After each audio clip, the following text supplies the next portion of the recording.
प्रेमाचा अभाव तुमच्या मनामध्ये आहे. मग त्या दुर्योधनाने कृष्णाला प्रश्न केला, कृष्णा अरे या माझ्या नगरीमध्ये तुला भूक लागली, तुला कोण जेवण देणार? आणि त्यावेळेला कृष्णाने सांगितलं की दुर्योधना अरे तुझ्या नगरीमध्ये एकच व्यक्ती असा आहे की ज्याच्या हृदयामध्ये प्रेम आहे, भाव आहे, भक्ती आहे, आणि त्याचं नाव आहे विदुर काका. आणि कृष्ण परमात्मा त्या विदुर काकाच्या घरी गेले, त्यांच्या अंगणामध्ये गेले आणि अंगणात जाऊन ते काकाला हाक मारताय, काका. काका घरी नाही. त्या घरातून काकू बाहेर आली. बाहेर आल्यानंतर कृष्णाला पाहिलं, अंगणामध्ये तो कृष्ण उभा आहे. अगं मी लग्न करून आल्यापासून तर आजच्या दिवसापर्यंत या विदुर काकाच्या घरी त्याची पत्नी आहे, पत्नी बनून राहते. आणि राहत असताना त्या विदुर आणि माझ्या पतीने मला फक्त एकच शिकवलं, भक्ती भक्ती भक्ती, कृष्ण भक्ती कृष्ण भक्ती कृष्ण भक्ती. आणि सकाळी उठते, पहाटे उठून मी स्नान करते, कृष्णाचं पूजन करते, कृष्णाचं भजन गाते, कृष्णाला मी जेवू घालते, कृष्णाला मी लोण्याचा साखरेचा नैवेद्य देते. दुपारच्या वेळेमध्ये माझ्या कानाला झोपवते. सायंकाळी कृष्णाला पुन्हा स्नान घालते. माझ्या त्या कृष्णाला मी पुन्हा आरती करते, त्याचा उपशोध करते, रात्री त्याला पाण्यामध्ये झोपायला देते. मी एवढ्या दिवसापासून ज्या कृष्णाची भक्ती करते तो कृष्ण माझ्या अंगणामध्ये आलेला आहे. आणि त्या कृष्णाचं स्वरूप पाहून, त्या कृष्णाला पाहून ती विदुर काकू धाय धाय धाय रडायला लागली. कृष्णाचा हात धरला. हात धरल्याच्या नंतर कृष्णाला घरामध्ये नेल्याच्या नंतर त्याला आसन दिलं. आसन एका बाजूला ठेवलं आणि कृष्णाला खाली जमिनीवरती बसवलं. या विदुर काकूचं भान हरपलं. कृष्णाकडे पाहते, डोळ्यातून अश्रू निघताय. विदुर काकू रडते. कृष्णा तुला मी काय बोलू, कृष्णा तुला मी काय सांगू, कृष्णा मी तुझ्या डोक्यावरनं हात फिरवू का? एका हातामध्ये कृष्णाचा हात धरलाय. कान्हा तू मला सोडून जाऊ नको. अरे मला कळतं त्या दिवसापासून तुझी मी भक्ती करते. कृष्णा तू मला भेटावा, कृष्ण मला तुझं दर्शन व्हावं, माझी किती इच्छा. या कान्हाने सांगितलं, काकू अगं मला भूक लागली. विदुर काकूने समोर पडलेली केळी उचलली. एक केळी काढायची, त्या केळीचं साल काढायचं, केळी बाजूला ठेवायची आणि साल त्या कृष्णाला खाऊ घालायची. दुसरी केळी काढली, केळ बाजूला ठेवलं, साल कृष्णाला खाऊ घातली. कृष्ण सुद्धा रडतोय, विदुर काकू रडते. विदुर काकूची ती क्रिया चालली. आणि तेवढ्यामध्ये विदुर काकांना माहिती पडलं. विदुर काका घरी आले, घराच्या उंबरठ्यावरती आतमध्ये शिरले, कानाला पाहिलं, विदुर काकूला पाहिलं. कृष्ण रडतोय, विदुर काकू रडते. त्यांच्या गहीवरल्या त्या भानावरती विदुर काका सुद्धा रडायला लागले. आणि विदुर काकाने त्या काकूचा हात धरला. अगं तो जगाचा मालक, जगाचा परमात्मा तुझ्या घरी आला, केळ बाजूला ठेवते, तू साल खाऊ घालते. काना अरे तुलाही कळत नाही का? आणि तेव्हा त्या कृष्णाने सांगितलं, काका काकूच्या हातची ती साल खात असताना माझ्या हृदयामध्ये मला असं वाटायला लागलं, माझ्या यशोदा मैयाने जसं मला ते लोणी आणि साखर खाऊ घातलं तसाच अनुभूती माझ्या काकूच्या हातून येतोय. दुर्योधन का मेवा त्यायो सागरी धाइयो सबसे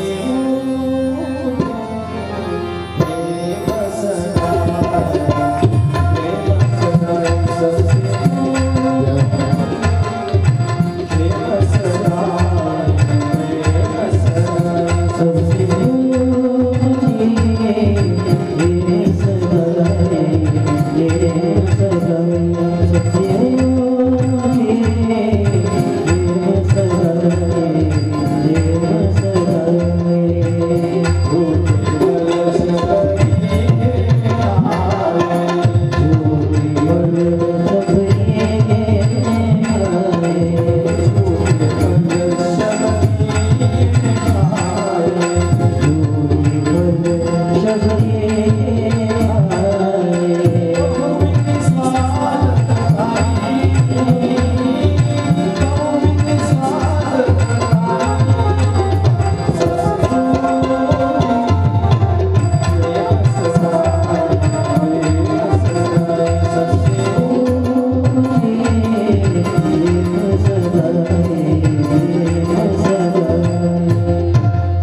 माझ्या.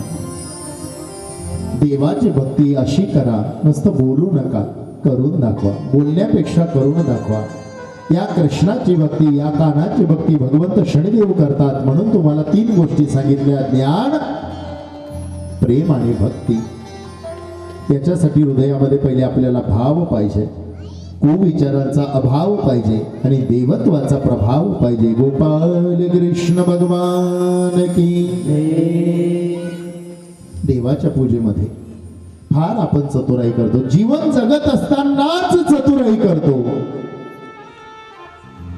एक भागवत कथाकार होते. वयाच्या 8 वर्षापासून त्यांनी भागवत कथा प्रारंभ केला. अनेक प्रवचन केले आणि प्रवचन करत असताना अनेक त्यांनी ग्रंथ वाचले, अनेक शास्त्र वाचले आणि वाचल्याच्या नंतर लक्षात ठेवा मंडळी, ज्ञानाच्या बरोबर घमंड आणि गर्व सुद्धा तुमच्याकडे येत असतो. आणि त्या महाराजांना हृदयामध्ये मीपणा झाला. मी म्हणजे सर्वश्रेष्ठ, मी म्हणजे माझ्यासारखं कोणीच नाही, माझ्यासारखं ज्ञानीच कोणी नाही. आणि या वेळेला या महाराजांचे दिवस आता संपायला लागले. महाराज आता मृत्यूच्या उंबरठ्यावर जायला लागले. आपला विषय आहे चतुराई.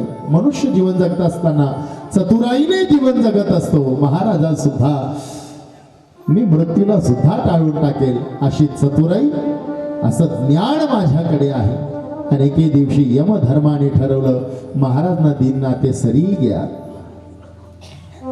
आणि यमधर्माने आपलं लॅपटॉप घेतलं. पूर्वीच्या काळी त्यांच्याकडे फार मोठी आपल्याकडे भाट येतात ना, भाटांकडे जशी पोथी राहायची तशी यमधर्माकडे पोथी राहायची. त्या पोथीवरती रोज नावं वाचायची. त्या मंडळीला या पृथ्वी लोकावरनं यमदरबारी न्यायचे. आताचा जमाना फार मोठा झाला, लोकसंख्या फार वाढली. याच्यामुळे आता त्यांच्याकडे सुद्धा यमधर्माकडे आता लॅपटॉप आहे. लॅपटॉप उघाड, दिनभरना नावे उन्हात. आणि ते यमधर्म आपलं लॅपटॉप घेतलं, महाराजांच्या घरी आले. महाराजांना सांगितलं, म्हणे महाराज गण प्रवचन वैग्यात, गण कीर्तने वैग्यात, ते आपला नंबर समोर टिपाय पडला होता. टिपायवरती यमधर्माने ते लॅपटॉप ठेवलं, खुर्चीवरती बसलं. महाराज हुशार. महाराज म्हणे, मी माझ्यासारखं कोणी हुशारच नाही, फार चतुराई. महाराज म्हणाले, यमधर्मात जाऊ आपण, तुम्ही सांगा तुमच्या बरोबर जातो. माझा मृत्यू अटळ आहे, मला माहिती, मला ज्ञान आहे. पण मन घरी गेले. अमृततुल्य नावनी चहा आहे. यमधर्मा, मी फार सुंदर ठेवतो, तुम्ही पिऊन तर घ्या. महाराज किचन मध्ये गेले. त्यांनी सुंदर असा चहा बनवला. चहा बनवत असताना त्याच्यामध्ये गुंगीच्या गोळ्या टाकून दिल्या. टाकल्यानंतर चांगली ती चहा घोटून घेतली आणि घोटी घोटी घोटी घोटी त्या यमधर्माजवळ आले. यमधर्माला त्यांनी चहा पाजलं. यमधर्माने सांगितलं, माझं नाव ऐकलं तरी महाराज लोक पळत सुटतात. आणि महाराज तुमनं काय प्रेम उमावर, तुम्ही मला चहा पाहिजे. यमधर्माने सांगितलं, ठीक आहे, मला जरा झोप येते, मी जरा अर्धा 1 तास आराम करतो. महाराजांनी फॅन लावून दिला. यमधर्म खुर्चीवरती बसली. बसता बसता त्यांना गुंगी आली, झोप आली. महाराज हुशार. यमधर्माचं लॅपटॉप उघडलं, पाहिलं ते लिस्टमा पहिलं नाव महाराज. काय करू, त्या लॅपटॉप वरती पहिलं नाव उचललं आणि सगळ्यात खाली ठेवून दिलं. नंबर इथं वही. आणि त्या 1000 लोकांच्या लिस्टमध्ये सगळ्यात खाली ते नाव टाकलं. महाराजांना फार आनंद झाला. माझ्यासारखा हुशार, माझ्यासारखा चतुरच नाही कोणी. यमधर्म थोड्या वेळाने उठले आणि सांगितलं की महाराज, मी फार प्रसन्न झालो. मन नाव आहे की चांगला चांगला दूर पळतं आणि तुम्ही मला चहा पाहिजे. चहा पिऊन मला आनंद झाला.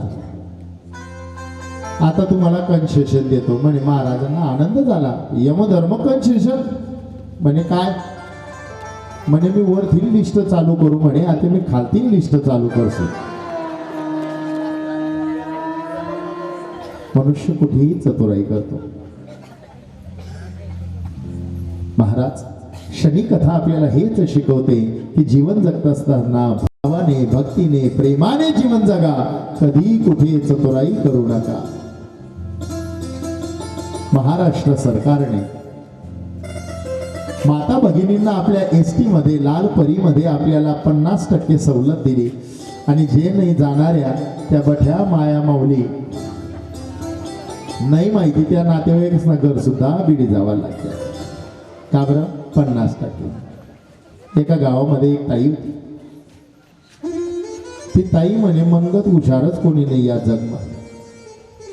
माले अशी बोलतायस, माले अशी समजस महाराज, मी अंगठा टेकस पण म्हणे इथली हुशारच नाही. आणि त्या ताई नंदुरबार वरनं धुळ्याला जायला निघाल्या. त्या ताईजवळ 3 लहान लहान मुलं होते आणि मुलं तिथे बसलेली असताना कंडक्टर साहेब तिकीट फाडत जवळ आले आणि आल्याच्या नंतर त्या ताईंना विचारलं म्हणे ताई कुठे जावा ना. ताईने सांगे म्हणे कंडक्टर भाऊ मला धुळ जाणं म्हणे तिकीट म्हणे याले अर्धा. कंडक्टर साहेब म्हणे ताई तुमचा अर्धा हे खरं शासनाने दिलेलं आहे पण या तुम्ही जोडीच्या पोरेत यास नवी तिकीट लागेल. ताई म्हणे हा अशी गोष्ट आहे का अजून त्या दाखल आहे हा पाप चड्ड्या घालेले नाही तू कुशाल पैसा मागत भाऊ म्हणे. कंडक्टर साहेब म्हणे ताई नाही ना त्याची उंची ते दाखवतो ना तिकीटले पैसा लागते.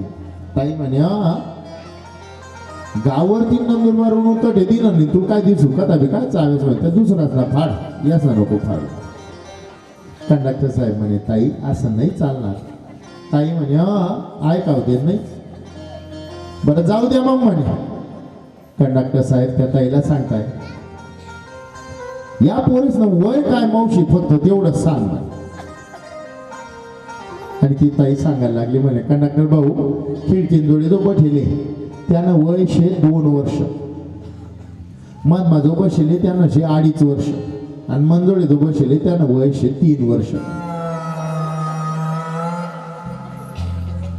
कंडक्टर साहेब म्हणे ताई खोटं बोलू पण इथलं नाही बोलू म्हणे काय जाय 9 महिन्याला ते आता ठेव बहीण म्हणे. ताई भयंकर हुशार. ताई म्हणे कंडक्टर साहेब तुला काही थोडीफार लाज बीज वाट म्हणे काय जाय म्हणे खिडकीन जोडे जो बठेले तो म्हणा जेठना पोरे आहे मधमा जो बठेले तो म्हणा भावना पोरे आहे आणि मंदोडे जो बठेले तो मना पोरे आहे.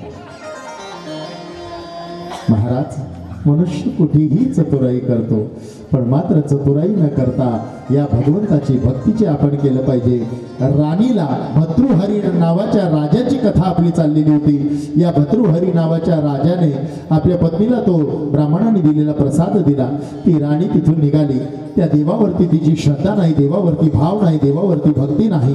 आवडत्या एका सेनापतीला ते फळ दिलं.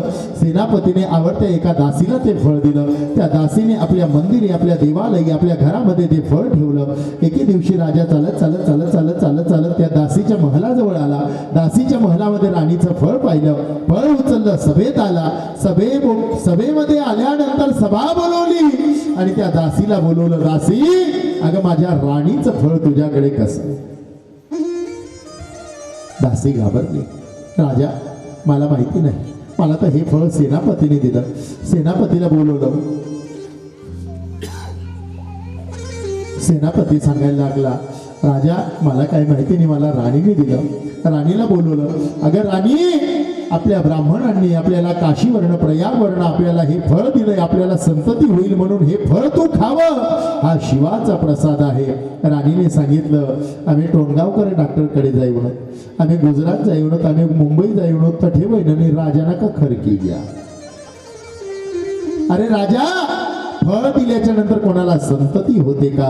त्या देवावरती त्या राजावरती त्या आपल्या पतीवरती या राणीने शंका धरली. महाराज शनी कथा आपल्याला हेच शिकवते की पत्नीने आयुष्यभर पतीची मर्यादा बाळगली पाहिजे, मान दिला पाहिजे, सन्मान दिला पाहिजे.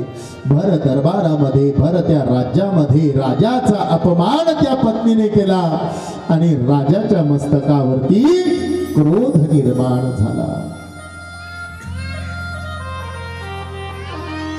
जिने माझा शब्द पाळला नाही, जिने माझ्या मर्यादा कथा